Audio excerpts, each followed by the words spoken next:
Hello दोस्तों, आप सभी का स्वागत है आपके अपने यूट्यूब चैनल एग्जाम क्लियर में। तो दोस्तों, आज हम इतिहास के उन सभी पॉइंट को देखेंगे जहां से क्वेश्चन आते हैं। तो हम वही पॉइंट लिए जहां से जो है नियमित तरह से क्वेश्चन आते हैं एग्जाम में और आएंगे भी, चाहे वो एसएससी जीडी का एग्जाम हो, बिहार पुलिस का हो, चाहे एनटीपीसी या ग्रुप डी, किसी भी एग्जाम हो तो उसमें क्वेश्चन इस पॉइंट से निश्चित ही आएंगे। तो क्या है कि इसमें हिस्ट्री यानी कि इतिहास से लिया है। इतिहास जो कि जीके में बहुत ही टॉप लेवल का टॉपिक है, इससे ही प्रश्न आते हैं। तो देखिए कि कौन कौन से पॉइंट से, देखिए हमने यहाँ पर आज उसी टॉपिक के लिए जहाँ से निश्चित ही क्वेश्चन आएगा। हर एग्जाम में एक नया क्वेश्चन यहाँ से टपकता है, तो इस बार भी टपकने के पूरी चांस है। तो चलिए वीडियो को शुरू करते हैं। तो क्या है, पहला में है, हम पढ़ेंगे क्या, गवर्नर जनरल। इससे संबंधित प्रश्न जो है एग्जाम में आते रहता है। तो देखिएगा कि महत्वपूर्ण बिंदु को देखेंगे जहां से क्वेश्चन आता है, उस बिंदु को नहीं देखेंगे जहां से क्वेश्चन नहीं आता है। वही क्वेश्चन देखें, वही बिंदु देखेंगे जहां से क्वेश्चन आता है। तो चलिए शुरू करते हैं। तो पहला है क्या, पहला पॉइंट है कि रॉबर्ट क्लाइव। बंगाल में द्वैध शासन जो है, बंगाल में द्वैध शासन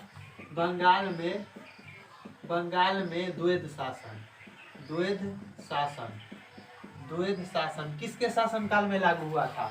तो बंगाल में द्वैध शासन जो है, ये रॉबर्ट क्लाइव के शासनकाल में, रॉबर्ट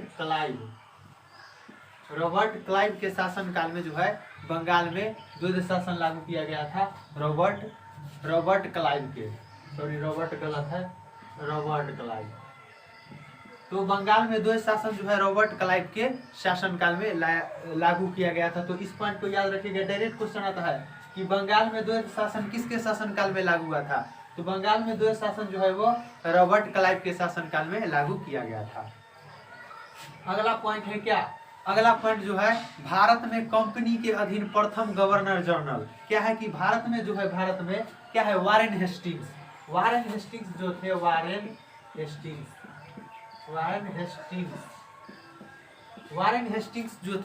वारेन हेस्टिंग ये भारत में कंपनी के अधीन प्रथम गवर्नर जनरल थे। क्या थे? वारेन हेस्टिंग जो थे भारत में कंपनी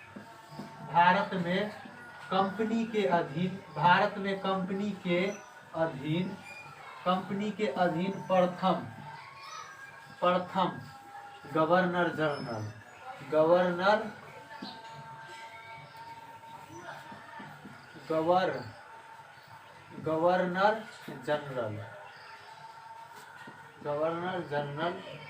गवर्नर जनरल क्या थे कि वारेन हेस्टिंग्स जो थे वे भारत में कंपनी के अधीन प्रथम गवर्नर जनरल थे, वारेन हेस्टिंग। इसके शासनकाल में ही 1774 में, क्या हुआ था कि 1774 में जो है 1700 रेगुलेटिंग एक्ट के तहत,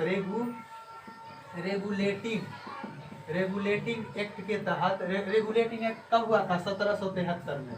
1773 में रेगुलेटिंग एक्ट हुआ था। क्या था कि वारेन हेस्टिंग जो थे भारत में कंपनी के अधीन प्रथम गवर्नर जनरल थे, जिसके शासनकाल में रेगुलेटिंग एक्ट 1773 में हुआ था। और इसी के शासनकाल में ठीक रेगुलेटिंग एक्ट 1773 में हुआ था।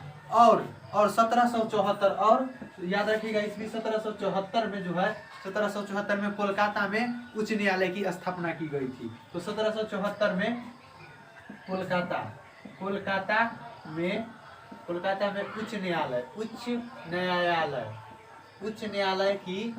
उच्च न्यायालय की स्थापना की गई थी। तो क्या है कि वारेन हेस्टिंग जो थे भारत में कंपनी के अधीन प्रथम गवर्नर जनरल थे, जिसके शासनकाल में 1773 में रेगुलेटिंग एक्ट आया। और रेगुलेटिंग एक्ट के ठीक एक साल बाद 1774 में कोलकाता में एक उच्च न्यायालय की स्थापना की गई थी। तो क्वेश्चन आएगा कि रेगुलेटिंग एक्ट किसके शासनकाल में आया था? तो ये आया था किसके? वारेन हेस्टिंग्स के शासनकाल में। कोलकाता में 1774 में उच्च न्यायालय की स्थापना किसके शासनकाल में हुआ था? तो ये हुआ था 1774 में, वारेन हेस्टिंग्स के शासनकाल में ही कोलकाता में उच्च न्यायालय की स्थापना हुआ था। अब उसके बाद है क्या, उसके बाद एक पॉइंट है कि राजकीय कोषागार को मुर्शिदाबाद से हटाकर जो है कोलकाता में लाया गया। तो एक पॉइंट याद रखिएगा, राजकीय कोषागार, कोषागार को जो है राजकीय कोषागार को राजकीय कोषागार को राजकीय कोषागार को जो है मुर्शिदाबाद राजकीय कोषागार को मुर्शिदाबाद से हटाकर कलकत्ता में स्थापित किया गया। तो इस पॉइंट को भी याद रखिएगा कि किसके शासनकाल में राजकीय कोषागार को मुर्शिदाबाद से हटाकर कोलकाता में लाया गया। तो वारेन हेस्टिंग्स के शासनकाल में ही राजकीय कोषागार को मुर्शिदाबाद से हटाकर कोलकाता में लाया गया। तो इस बात को भी याद रखिएगा। एक और इससे महत्वपूर्ण पॉइंट है कि 1784 में क्या हुआ था। तो 1784 में the Asiatic Society of Bengal की स्थापना की गई थी। तो 1784 में द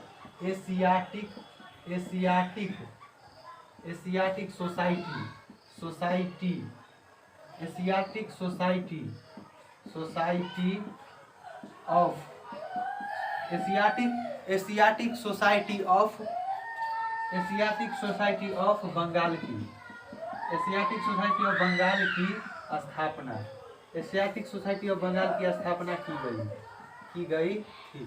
तो इसी के शासनकाल में क्या है कि वारेन हेस्टिंग्स के शासनकाल में ही 1784 में the Asiatic Society of Bengal की स्थापना की गई। किसके शासनकाल में? वारेन हेस्टिंग्स के ही शासनकाल में। और इसके ही शासनकाल में 1780 में, इस बात को भी याद रखिएगा कि वारेन हेस्टिंग्स के शासनकाल में ही 1780 ईस्वी में जो है समाचार पत्र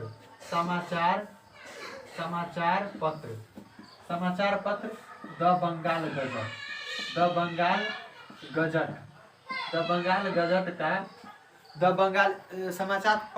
बंगाल गजट का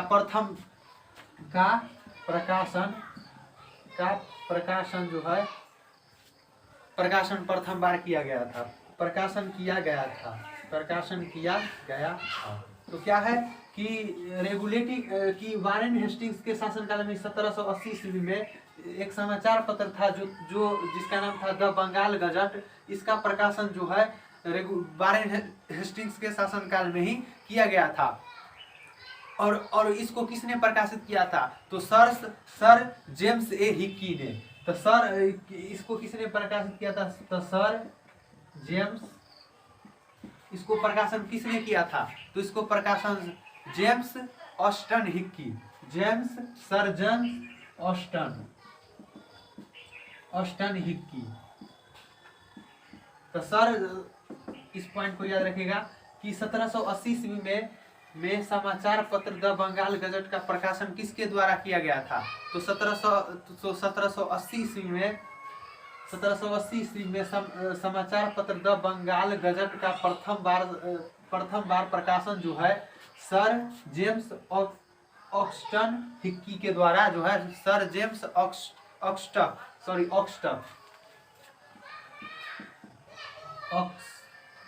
ऑक्सटन हिक्की।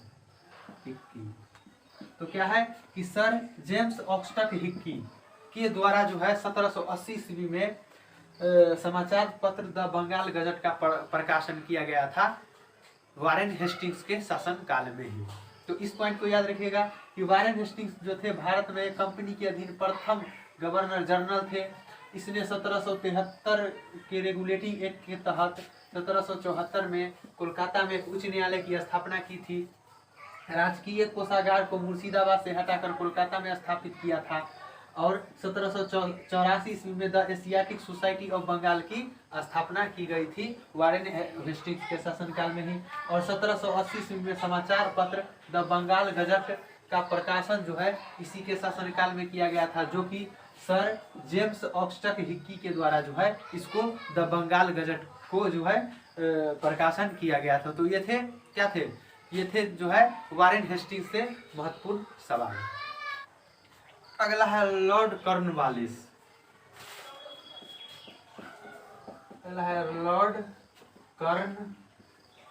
कॉर्नवालिस। ये लॉर्ड कॉर्नवालिस। तो लॉर्ड कॉर्नवालिस ने जो है के शासनकाल में महत्वपूर्ण घटना क्या क्या हुआ था इसको जान लीजिए कि इसके शासनकाल में जो है 1793 में, इसके लॉर्ड कॉर्नवालिस के शासनकाल में 1793 ईस्वी में जो है अस्थाई बंदोबस्त पद्धति लागू की गई थी। 1793 ईस्वी में अस्थाई बंदोबस्त पद्धति लागू की गई थी। तो याद रखिएगा कि लॉर्ड कॉर्नवालिस के शासनकाल में ही 1793 में अस्थाई बंदोबस्त पद्धति जो है यह लागू की गई थी। और कॉर्नवालिस को जो है कॉर्नवालिस को भारत में नागरिक सेवा का जनक भी कहा जाता है। तो क्या है कि लॉर्ड कॉर्नवालिस को जो है भारत में नागरिक सेवा का जनक कहा जाता है। क्या है कि भारत में नागरिक सेवा का जनक जो है लॉर्ड कॉर्नवालिस को ही कहा जाता है। तो याद रखिएगा कॉर्नवालिस जो है 1793 में अस्थाई बंदोबस्त पद्धति को लागू किया था और भारत में नागरिक सेवा का जनक जो है कॉर्नवालिस को ही माना जाता है। तो इस पॉइंट को याद रखिएगा, इससे 2 ही पॉइंट महत्वपूर्ण है। अगला है लॉर्ड वेलेस्ली। अगला है क्या? Lord Wellesley.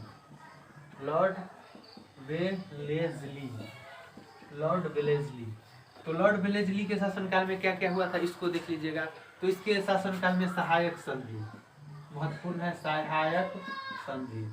लॉर्ड वेलेस्ली के शासनकाल में ही सहायक संधि हुआ था। और राज्य कौन था? प्रथम राज्य था क्या? प्रथम राज्य था हैदराबाद। इसको याद रखिएगा कि प्रथम राज्य तो जो था वो हैदराबाद। कितना? 1798। सहायक संधि करने वाला प्रथम राज्य जो था 1798 में ये थे हैदराबाद। तो एग्जाम में प्रथम राज्य ही पूछा जाता है। तो क्या था कि लॉर्ड वेलेस्ली के शासनकाल में जो है सहायक संधि हुआ था, जो कि प्रथम राज्य जो था हैदराबाद था, जो कि 1798 में जो है प्रथम राज्य हैदराबाद जो है सहायक संधि किया था। ये लॉर्ड वेलेस्ली के शासनकाल में हुआ था। और कलकत्ता और फोर्ट विलियम ये एक और पॉइंट है कि फोर्ट विलियम क्या है कि फोर्ट विलियम की स्थापना जो है फोर्ट विलियम की स्थापना भी लॉर्ड वेलेस्ली के शासन काल में ही हुआ था। तो याद रखिए फोर्ट विलियम की स्थापना किसके शासन काल में हुआ था? तो लॉर्ड वेलेस्ली के शासन काल में ही हुआ था। इन्होंने अपने आप को बंगाल का शेर कहा करते थे। क्या है? अपने को बंगाल का शेर कहा करते थे। बंगाल का शेर कहा करते थे। तो इस पॉइंट को भी याद रखिएगा कि किसने अपने आप को बंगाल का शेर कहा करते थे? तो लॉर्ड वेलेस्ली जो थे ये अपने आप को बंगाल का शेर कहा करते थे। तो इस बात को याद रखिएगा कि लॉर्ड कॉर्नवालिस के शासनकाल में 1793 में अस्थाई बंदोबस्त पद्धति लागू की गई थी।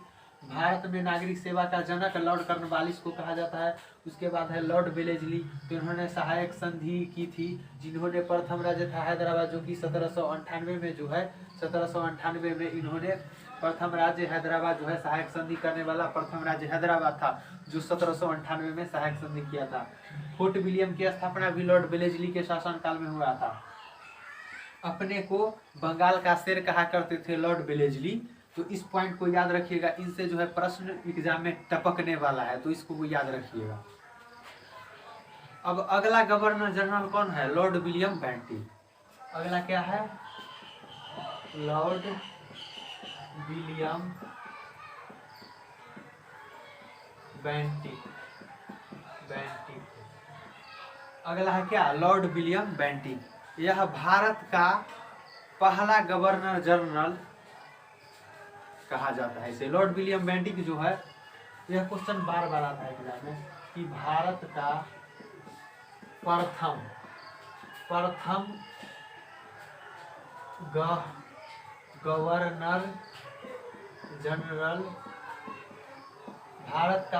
Governor general Lord William Bentinck हुए। मत लिखिए कि भारत का प्रथम गवर्नर जनरल जो थे कौन थे? ये लॉर्ड विलियम बेंटिक ही थे, जो कि भारत का प्रथम गवर्नर जनरल थे। ये एग्जाम कम से कम 1000 बार क्वेश्चन है परीक्षा में कि भारत का प्रथम गवर्नर जनरल कौन? तो भारत का प्रथम governor general Lord William Bentinck. इन्होंने जो है सती प्रथा का अंत, सती प्रथा का अंत, इन्होंने सती प्रथा का अंत कितना 1829 में, 1829 में जो है सती प्रथा का अंत किया था। किसके साथ मिलकर? तो राजा राम मोहन राय के साथ। राजा राम मोहन राय के साथ मिलकर, राजा राम मोहन राय के साथ मिलकर सती प्रथा का अंत 1829 ईस्वी में जो है किया था राजा राम मोहन राय के साथ। तो इस 2 पॉइंट जो है लॉर्ड विलियम बेंटिक से बनते हैं। अब है लॉर्ड डलहौजी। अब क्या है? लॉर्ड डलहौजी। लॉर्ड डलहौजी, डलहौजी। अब है क्या? लॉर्ड डलहौजी। अगला गवर्नर जनरल है लॉर्ड डलहौजी। तो सबसे महत्वपूर्ण पॉइंट कि इसके शासनकाल में जो है प्रथम बार रेल सेवा, तो इसे रेल सेवा का भी जनक कहा जाता है। लॉर्ड डलहौजी को जो है भारत में रेल सेवा का जनक, भारत में रेल सेवा का जनक किसको? लॉर्ड डलहौजी को कहा जाता है। इन्होंने 16 अप्रैल, इन्होंने क्या है 16 अप्रैल 1853 ईस्वी में, 1853 ईस्वी में मुंबई से, पहले था बम्बई, तो बम्बई लिख लीजिए, बम्बई से थाने के बीच, बम्बई से थाने के बीच जो है, बम्बई से थाने के बीच 34 किलोमीटर की, मात्र 34 किलोमीटर की दूरी पर रेल का संचालन किया था। तो इन्होंने रेल चलाई थी। तो इस पॉइंट को याद रखिएगा कि लॉर्ड डलहौजी के शासनकाल में भारत में रेल सेवा का जनक किस? लॉर्ड डलहौजी को कहा जाता है। इन्होंने 16 अप्रैल 1853 बम्बई से थाने के बीच मात्र 34 किलोमीटर की दूरी पर जो है रेल को चलाई थी। तो इस बात को भी आप याद रखिएगा। इन्होंने डाक टिकट का भी प्रचलन 1854 में किया था। क्या है कि 1854 ईस्वी में जो है पोस्ट ऑफिस की स्थापना, पोस्ट ऑफिस की स्थापना तथा डाक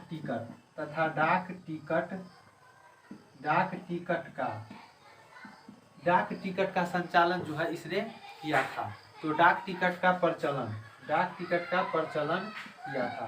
तो लॉर्ड डलहौजी जो है 1854 में जो है पोस्ट ऑफिस की स्थापना की और इसके बाद डाक टिकट का भी प्रचलन इन्होंने शुरू किया था। कितना? 1854 ईस्वी में। तो इस बात को याद रखिएगा। एक और पॉइंट है लॉर्ड डलहौजी से कि इन्होंने जो है शिमला को ग्रीष्मकालीन राजधानी बनाया था। तो क्या है कि लॉर्ड डलहौजी जो है शिमला को ग्रीष्मकालीन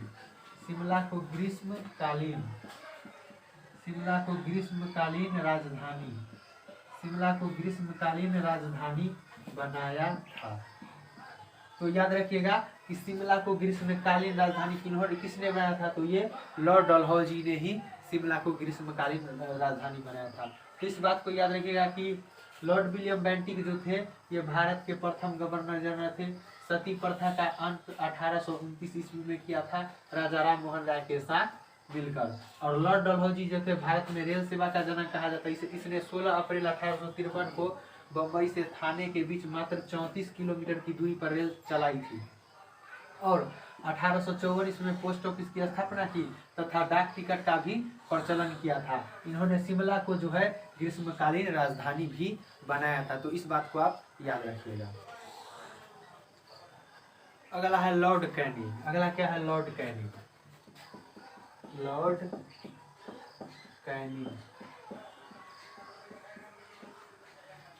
क्या है? Lord Canning. लॉर्ड कैनिंग जो है भारत में कंपनी द्वारा नियुक्त अंतिम गवर्नर जनरल तथा ब्रिटिश सम्राट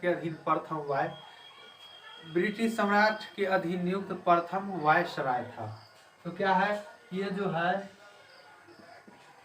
भारत में कंपनी के अधीन अंतिम गवर्नर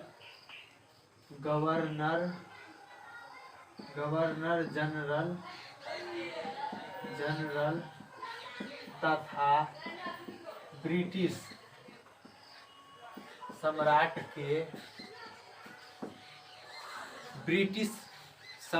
के अधीन जो है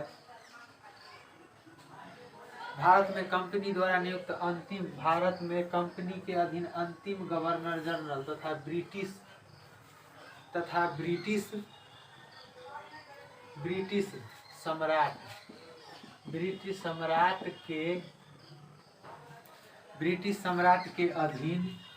सम्राट के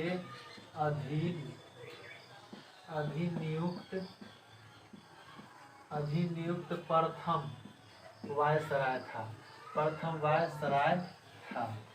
तो इस बात को याद रखिएगा कि भारत का प्रथम गवर्नर जनरल कौन था? Lord William Bentinck. लेकिन अंतिम गवर्नर जनरल कौन था? Lord Canning. प्रथम governor general Lord William Bentinck और अंतिम गवर्नर जनरल लॉर्ड कैनिंग। प्रथम ब्रिटिश सम्राट के अधीन नियुक्त प्रथम वायसराय कैनिंग। क्या था कि ब्रिटिश सम्राट के अधीन नियुक्त प्रथम वायसराय कौन था? Lord Canning. तो यहाँ से पॉइंट बन जाता है कि भारत का प्रथम गवर्नर जनरल कौन था? तो लॉर्ड विलियम बेंटिक और अंतिम गवर्नर जनरल तो लॉर्ड कैनिंग। कंपनी ब्रिटिश सम्राट के अधीन प्रथम वायसराय कौन था? तो प्रथम वायसराय था लॉर्ड कैनिंग। इसके शासनकाल तो इससे यही महत्वपूर्ण है कि भारत में कंपनी के अधीन अंतिम गवर्नर जनरल तो लॉर्ड कैनिंग। ब्रिटिश सम्राट के अधीन नियुक्त प्रथम वायसराय तो लॉर्ड कैनिंग। अंतिम गवर्नर जनरल लॉर्ड कैनिंग और प्रथम वायसराय भी लॉर्ड कैनिंग। तो इस बात को याद रखिएगा। अब है लॉर्ड रिपन।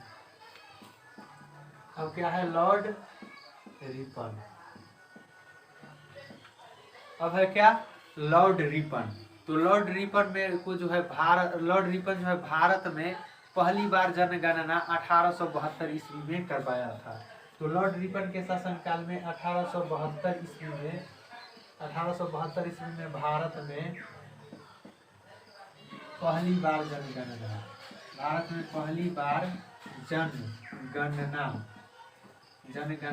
कराया गया था। तो इस बात को याद रखिएगा कि भारत में पहली बार जनगणना किसके समय शासनकाल में हुआ था? तो लॉर्ड रिपन के समय शासनकाल में भारत में पहली बार जनगणना कराया गया था। और जो है नियमित जनगणना जो है 1881 ईस्वी में 1881 ईस्वी से जो है नियमित जनगणना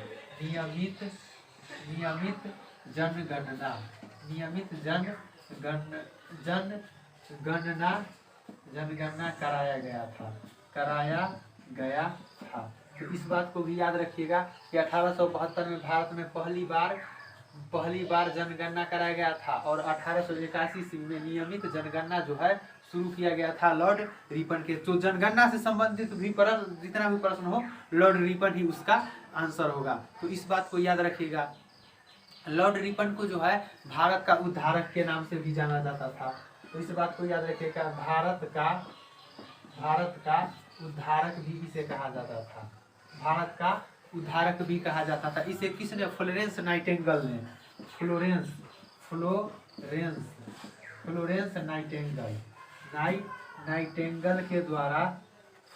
नाइटिंगेल के द्वारा जो है लॉर्ड रिपन को भारत का उद्धारक फ्लोरेंस नाइटिंगेल ने लॉर्ड रिपन को जो है भारत का उद्धारक जो है कहा करते थे। और एक और लॉर्ड कर्जन, इसको भी याद रखिए, बहुत बीवी आई है। लॉर्ड कर्जन क्या किया था? 1905 में बंगाल विभाजन।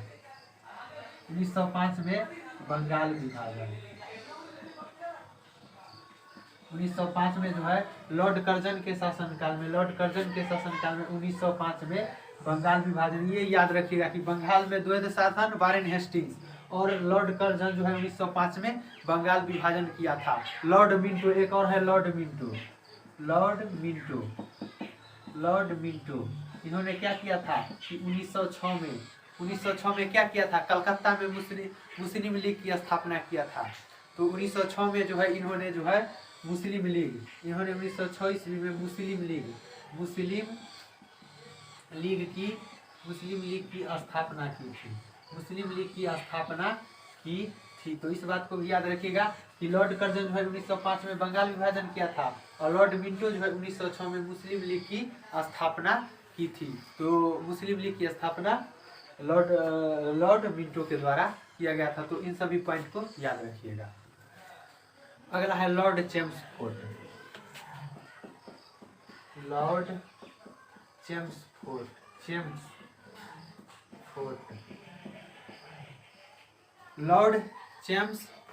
तो लॉर्ड चेम्सफोर्ड क्या है कि लॉर्ड चेम्सफोर्ड के शासनकाल में 1919 ईस्वी में जो है क्या रॉलेट एक्ट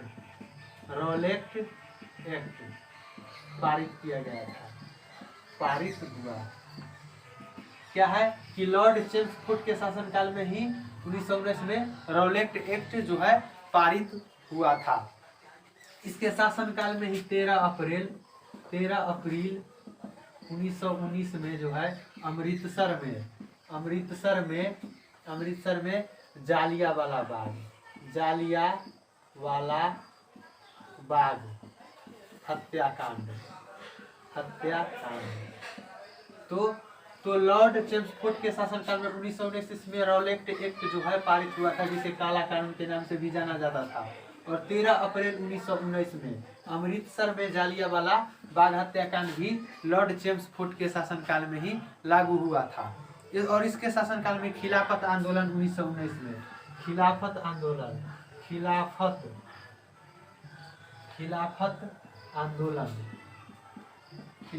आंदोलन जो है 1919 में इसके शासनकाल में ही हुआ था। 1917 में चंपारण सत्याग्रह भी जो है चंपारण सत्याग्रह 1917 में जो है लॉर्ड चेम्सफोर्ड के शासनकाल में ही लागू हुआ था। 1 अगस्त 1920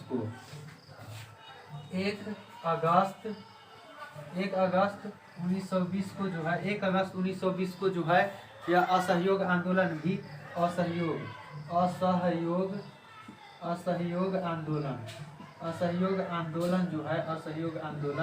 1920 में इसी के शासनकाल में जो है लागू किया गया था। तो इस बात को याद रखिएगा कि लॉर्ड चेम्सफोर्ड के शासनकाल में 1919 में रॉलेट एक्ट पारित हुआ था। 13 अप्रैल 1919 को अमृतसर में जालियावाला बाग हत्याकांड इसी के शासनकाल में हुआ था।